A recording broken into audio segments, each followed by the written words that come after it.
Hey, alright, guys, welcome back to our YouTube channel eSabak. So, this is our lecture number 33 of our lecture series on political science 8th class. So, अभी तक हमने जो chapter first हमने complete किया, chapter second भी complete किया और chapter third almost हमें कंप्लीट होने वाला है। और T2 के जितने भी चैप्टर थे हमारे पॉलिटिकल साइंस के 8th क्लास वो हमने ख़त्म किए हैं। और आप जाकर प्लेलिस्ट के अंदर देख सकते हो 8th क्लास पॉलिटिकल साइंस जो लेक्चर सीरीज़ पर हमने प्लेलिस्ट बनाई हुई है उसमें तमाम लेक्चर जो हैं वो वहाँ पर मौजूद हैं और आप जाकर देख सकते हो फ्री ऑफ कॉस्ट। सो हमारा जो थर्ड चैप्टर है उसी को कंटिन्यू करते हुए हम जो पार्लियामेंट के जो फंक्शन थे जो रोल थे वो हम स्टडी कर रहे थे और आज इसका जो सेकंड रोल है वो हम स्टडी करने जा रहे हैं। सो सेकंड जो रोल है to control guide and inform the government, यानी गवर्नमेंट जो है जो हमारी सरकार है, जिस तरह मैंने आपको बताया था कि सरकार किस तरह बनती है। जो मेजॉरिटी पार्टी जो होती है यानी जिसके पास 272 से ज़्यादा सीट्स होंगी लोकसभा के अंदर वो सरकार बनाती है। और जो पार्लियामेंट होती है यानी जो पार्लियामेंट के अंदर जो लोकसभा के अंदर जो मेंबर होते हैं जो एमपीज़ होते हैं वो डिफरेंट जो पॉलिटिकल पार्टी से होती हैं और डिफरेंट जो इंडिया के अंदर जितनी भी कॉन्स्टिट्यूंसी हैं हर स्टेट के अंदर वहाँ से जो चुन कर आते हैं लोगों के द्वारा इलेक्शन के द्वारा, तो वो जो जिनको हम पार्लियामेंट कहते हैं वो क्या करते हैं, वो यहाँ पर गवर्नमेंट को कंट्रोल करते हैं। यानी गवर्नमेंट को वही कंट्रोल करते हैं, गवर्नमेंट को वो गाइड भी करते हैं और गवर्नमेंट को इन्फॉर्म भी करते हैं। तो ये हम समझेंगे कि किस तरह गाइड और इन्फॉर्म करते हैं और कंट्रोल करते हैं। तो पार्लियामेंट के अंदर सेशन, अब आपको बता दूं कि सेशन जो होते हैं जिस तरह हमारे पास हमारे इंडिया में तीन पार्लियामेंट के अंदर तीन सेशन होते हैं। एक होता है विंटर सेशन, दूसरा होता है समर सेशन, तीसरा होता है monsoon session. So in session के अंदर जब ये सेशन लगते हैं तो इनके अंदर बहुत सारे क्वेश्चन होते हैं। गवर्नमेंट अपने जो फंक्शन होती हैं वो परफॉर्म करते हैं और जो एमपीज़ होते हैं वो गवर्नमेंट से वो सरकार से क्वेश्चन करती हैं डिफरेंट जो इश्यूज़ होते हैं उनके ऊपर। ओके, सो सेशन के अंदर एक चीज़ होती है क्वेश्चन आवर। क्वेश्चन आवर के अंदर क्वेश्चन पूछे जाते हैं। ये एक ऐसा मैकेनिज़्म है, एक इम्पॉर्टेंट मैकेनिज़्म है क्वेश्चन आवर, जो आपको अब जब आप सोशल साइंस के स्टूडेंट बन जाओगे हायर क्लासेस के अंदर, तो ये चीज़ें जो आपको बार बार ये क्वेश्चन आवर जो है ये आपको ज़ीरो आवर क्वेश्चन आवर ऐसी ऐसी चीज़ें आपको सुनने को मिलेंगी। सो क्वेश्चन आवर एक इम्पॉर्टेंट मैकेनिज़्म है जिसके थ्रू जो एमपीज़ होते हैं वो जो इन्फॉर्मेशन होती है उसके रिलेटेड क्वेश्चन पूछते हैं। जो गवर्नमेंट की जो वर्किंग होती है यानी गवर्नमेंट जो सरकार होती है वो जो काम कर रही होती है उसके ऊपर जो एमपीज़ होते हैं, चाहे वो मेजॉरिटी चाहे वो अपोजिशन से हों, चाहे वो जो दूसरी पार्टीज़ होती हैं वहाँ से हों, वो गवर्नमेंट से क्वेश्चन करते हैं डिफरेंट डिफरेंट इश्यूज़ के ऊपर और गवर्नमेंट के डिफरेंट वर्क के ऊपर। सो ये जो question hour, this is a very important way through which the parliament control the executive. ये ही सबसे इम्पॉर्टेंट जो एक वे है जिसके थ्रू जो पार्लियामेंट है वो एग्जीक्यूटिव को कंट्रोल करते हैं। यानी जो हमारी सरकार है जिसको हम सरकार कहते हैं उसको कंट्रोल करने का जो सबसे बेस्ट मैकेनिज़्म और वे है वो है क्वेश्चन आवर। क्योंकि क्वेश्चन आवर के अंदर गवर्नमेंट से क्वेश्चन किए जाते हैं। सरकार के जो लोग यहाँ पर मेजॉरिटी जो सरकार के अंदर होते हैं, जो लोग मिनिस्टर्स होते हैं, उनसे क्वेश्चन किए जाते हैं यहाँ पर। Okay, so by asking question, the government is altered to its shortcoming and also come to know the opinion of people. जो गवर्नमेंट होती है, क्योंकि जो रिप्रेजेंटेटिव लोगों के जो रिप्रेजेंटेटिव होते हैं वो जब गवर्नमेंट से क्वेश्चन करते हैं तो गवर्नमेंट को पता चलता है कि हाँ जो पीपल्स यानी लोगों की क्या ओपिनियन है। सो ज़ाहिर बात है जो लोग होते हैं उनके रिप्रेजेंटेटिव जब गवर्नमेंट से क्वेश्चन करते हैं तो इसका मतलब है यानी लोग करते हैं गवर्नमेंट से क्वेश्चन, यानी उनके रिप्रेजेंटेटिव क्वेश्चन करने का मतलब है लोगों का क्वेश्चन करना। सो गवर्नमेंट को यहाँ पर पता चलता है कि हाँ लोगों के क्या क्वेश्चन हैं। ओके, यहाँ तक हमने किया। Know the opinion of people through their representative the parliament, that is the MPs. Okay, यानी एमपी जो हैं उनसे वो जब क्वेश्चन करते हैं तो गवर्नमेंट को पता चलता है कि लोग यहाँ पर लोगों के ओपिनियन पता चलते हैं। Asking question the government is a crucial task for every MP, यानी जो भी एमपी है जब वो क्वेश्चन करते हैं गवर्नमेंट से तो एक क्रूशियल टास्क होता है, बहुत ही ज़्यादा मुश्किल टास्क होता है एमपीज़ के लिए, है ना। The opposition party play crucial role in the healthy function of democracy. तो आपको मैंने पहले ही बोला था कि जो अपोजिशन पार्टी होती है वो ही सबसे ज़्यादा इंपॉर्टेंट होती है डेमोक्रेसी के अंदर। अगर अपोजिशन ना होगी तो गवर्नमेंट जो है वो बैठ जाएगी, वो कोई काम भी ना करेगी, वो अपनी मन मर्जी से कोई काम भी अगर करना होगा वो करेगी। ओके, इसलिए अपोजिशन जो होती है वो उसको फोर्स करती है, वो उसके ऊपर एक किस्म का प्रेशर डालती है। इसी वजह से गवर्नमेंट जो होती है वो अपने काम यहाँ पर परफॉर्म देती है और फंक्शन जो होते हैं परफॉर्म देती है। The highlight drawbacks in the various policies and programme of the government and mobilize popular support for own policies. Okay, यानी जो अपोजिशन पार्टी होती हैं वो ड्रॉबैक्स, यानी गवर्नमेंट के जो बैक्स हैं, जो गवर्नमेंट यहाँ पर जहाँ जहाँ पर गवर्नमेंट नाकाम हुई है वहाँ वो चीज़ें सामने लाती है पार्लियामेंट के अंदर। वो जो वेरियस पॉलिसी जो गवर्नमेंट की होती है उनके ऊपर, प्रोग्राम के ऊपर यहाँ पर क्वेश्चन किए जाते हैं, और इस तरह जो पॉलिसीज़ होती हैं उनको यहाँ पर मोबिलाइज किया जाता है। ओके, सो यहाँ पर अगर हम देखें तो यहाँ पर जो पार्लियामेंट के अंदर जो क्वेश्चन पूछे गए थे उनमें एक क्वेश्चन हमें एग्जांपल दी गई है कि किस तरह क्वेश्चन पूछे जाते हैं पार्लियामेंट के अंदर, कैसा क्वेश्चन होते हैं। जिस तरह फॉर एग्जांपल यहाँ पर the following is an example of question asked in parliament, यानी 2017 के अंदर यहाँ पर एक क्वेश्चन किया गया था। जो हमारे जो मेंबर ऑफ पार्लियामेंट थे मनोज रजौरिया, इन्होंने यहाँ पर जो minister of women and child development के जो इनके जो मिनिस्टर थे उनसे यहाँ पर क्वेश्चन किया गया था। तो क्वेश्चन क्या था, whether the government proposed to coverage various scheme and policies for children in the country।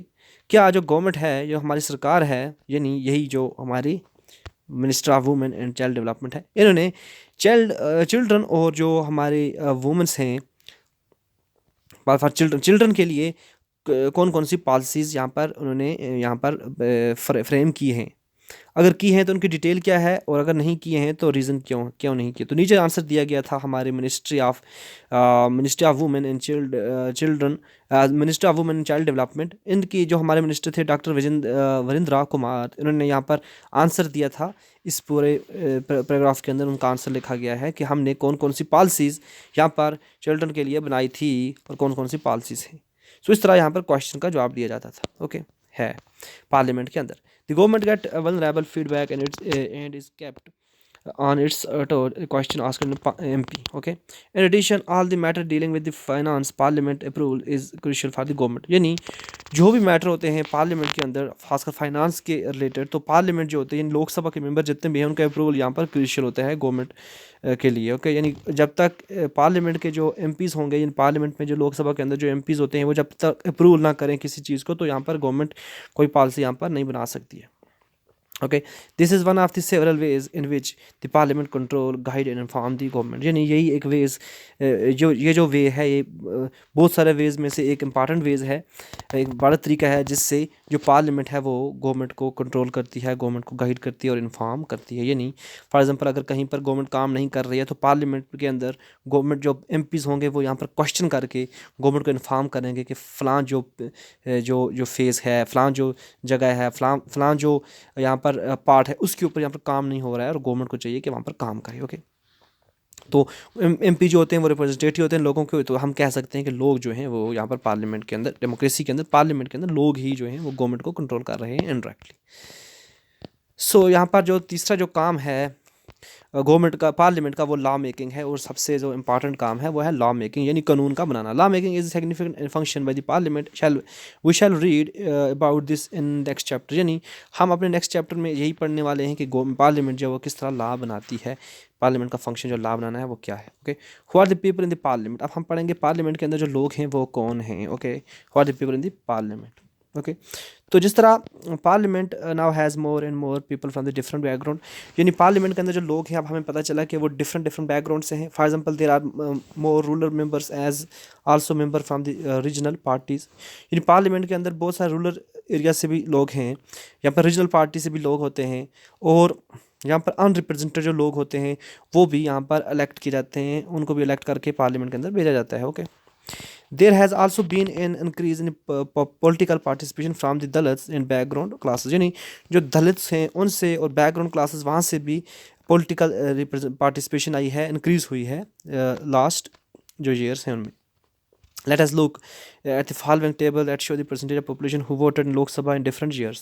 तो यहाँ पर जो टेबल दिया गया है, इस टेबल के अंदर हमें डिफरेंट ईयर के अंदर जो लोकसभा के अंदर जो इलेक्शन हुए थे उनके अंदर जो लोगों का वोटर टर्न आउट जो रहा वो हमें बताया गया है कि डिफरेंट सालों में कितना कितना टर्न आउट हुआ। जिस तरह जो 1951 में पहला जो जनरल इलेक्शन हुआ था वहाँ से उस वक्त 61% लोगों ने, यानी इंडिया के अंदर जो पॉपुलेशन थी उसमें 61.16% लोगों ने यहाँ पर वोट डाले थे, और इस तरह जो 2014 के अंदर 66% लोगों ने वोट डाले थे, और वो टोटल जो टर्न आउट है वो उसमें इंक्रीज़ हुई है। Okay, so it has been observe that representative democracy can not produce a perfect reflection of society. तो यहाँ पर कुछ चीज़ें ऐसे कभी कभी ऐसा भी ऑब्जर्व किया गया है बहुत सारे थिंकर के द्वारा कि जो रिप्रेजेंटेटिव डेमोक्रेसी होती है, यानी जो हमारी डेमोक्रेसी है, इसके अंदर यहाँ पर हमें परफेक्ट रिफ्लेक्शन ऑफ सोसाइटी नहीं मिलती। यानी यहाँ पर बहुत सारों ने कहा था, बहुत सारे थिंकर्स ने और फिलासफर्स ने कहा था कि रिप्रेजेंटेटिव डेमोक्रेसी के अंदर अभी भी सोसाइटी की सही रिफ्लेक्शन नहीं मिलती। यानी सोसाइटी, यानी लोग यहाँ पर लोगों को यहाँ पर अच्छी तरह रिप्रेजेंट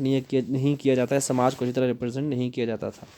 तो इसलिए यहाँ पर there is a realization that when interest and experience separate us, it is important to ensure that communities that have been historically marginalized are given adequate representation। यानी तो ये ज़रूरी हुआ कि जो कम्युनिटीज़ जो हैं, जो जिनको बहुत सालों से, यानी बहुत पहले से यहाँ पर मार्जिनलाइज्ड किया गया है, तो उनकी एडुकेट रिप्रेजेंटेशन पार्लियामेंट के अंदर होनी ज़रूरी है। इसलिए इस माइंड मतलब इस जो ये फैक्ट है, इसको माइंड में रखते हुए यहाँ पर पार्लियामेंट के अंदर रिजर्व्ड सीट भी रखी गई हैं। यानी एससी जो लोग हैं शेड्यूल कास्ट से और शेड्यूल ट्राइब से, उनके लिए कुछ सीटें यहाँ पर रिजर्व रखी गई हैं। यानी उन सीटों के ऊपर सिर्फ इन कम्युनिटी से ही मेंबर होंगे, यानी जो इलेक्टेड मेंबर होंगे एमपी, सिर्फ इन कम्युनिटी के मेंबर उन सीटों पर यहाँ पर आ सकते हैं।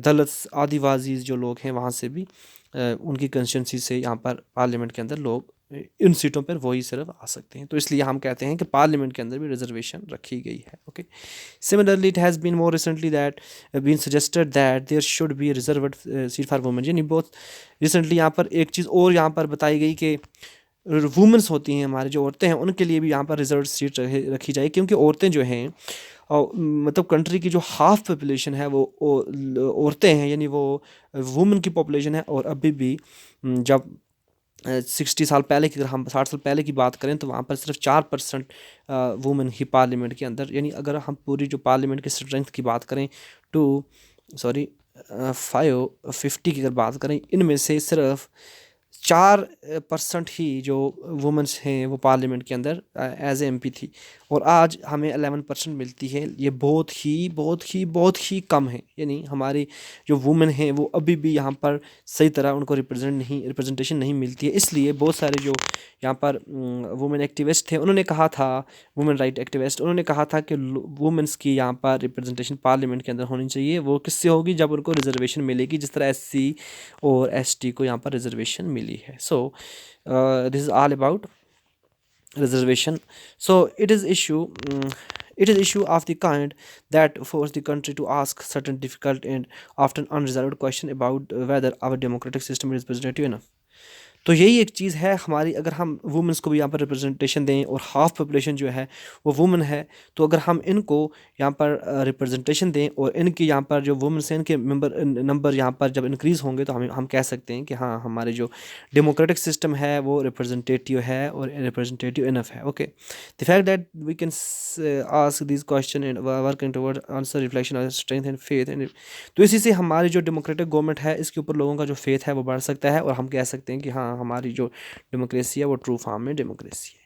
सो इसी के साथ हमारा जो चैप्टर 3 है वो ख़त्म होता है। यानी चैप्टर 3 जो हमारा है वो आज फिनिश हुआ, और हम अब नेक्स्ट जो हमारा लेक्चर आने वाला है उसके अंदर हम इसके क्वेश्चन डिस्कस करेंगे, और इसके साथ उसके बाद हम नेक्स्ट चैप्टर उठाएंगे।